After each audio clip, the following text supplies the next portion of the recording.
Hello നമസ്കാരം, ഏവർക്കും പുതിയൊരിടിയിലേക്ക്. ഇന്ന് ഞാൻ വന്നിരിക്കുന്നത് അയാം കാതലൻ എന്ന ചിത്രത്തിൻ്റെ ഏറ്റവും പ്രധാനപ്പെട്ട റിലീസ് അപ്ഡേഷനുമായിട്ടാണ്. വീഡിയോയിലേക്ക് മുൻപ് വീഡിയോ ലൈക്ക് ചെയ്യുക, ചാനൽ സബ്സ്ക്രൈബ് ചെയ്യാൻ വേണ്ടി ശ്രമിക്കുക. ഗിരീഷ് AD സംവിധാനം ചെയ്ത് വരാൻ പോകുന്ന ചിത്രമാണ് അയാം കാതലൻ. ചിത്രത്തിൽ നെസ്ലിനാണ് പ്രധാന വേഷത്തിലെത്തുന്നത്. ചിത്രത്തിൻ്റെ ഒഫീഷ്യൽ ഫസ്റ്റ് ലുക്ക് പോസ്റ്ററിന് മികച്ച അഭിപ്രായം തന്നെ സ്വന്തമാക്കാൻ വേണ്ടി സാധിച്ചിട്ടുണ്ടായിരുന്നു. അങ്ങനെ കാത്തിരിപ്പിനൊടുവിൽ ചിത്രത്തിൻ്റെ ഏറ്റവും പ്രധാനപ്പെട്ട റിലീസ് അപ്ഡേഷൻ ഇപ്പോൾ പുറത്തുവന്നിരിക്കുകയാണ്. അയാം കാതലൻ എന്ന ചിത്രം ഓഗസ്റ്റ് മാസം തിയേറ്ററുകളിൽ എത്തുമെന്നാണ് ഇപ്പോൾ അറിയാൻ വേണ്ടി സാധിച്ചിട്ടുള്ളത്. ചിത്രത്തിൻ്റെ ഒഫീഷ്യൽ ട്രെയിലർ ഉടൻ തന്നെ പുറത്തുവരുന്ന ഒരു അപ്ഡേറ്റും കൂടി ലഭിച്ചിട്ടുണ്ട്.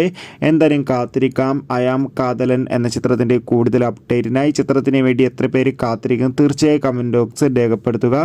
കൂടുതൽ സിനിമാ വാർത്തകൾക്കും OTT അപ്ഡേറ്റുകൾക്കും പെട്ടെന്ന് ലഭിക്കാൻ വേണ്ടി നമ്മുടെ ചാനൽ ഇപ്പോൾ തന്നെ സബ്സ്ക്രൈബ് ചെയ്യുക. അപ്പോൾ അടുത്തൊരു വീഡിയോയിൽ കാണും വരെ ഏവർക്കും ബൈ ബൈ.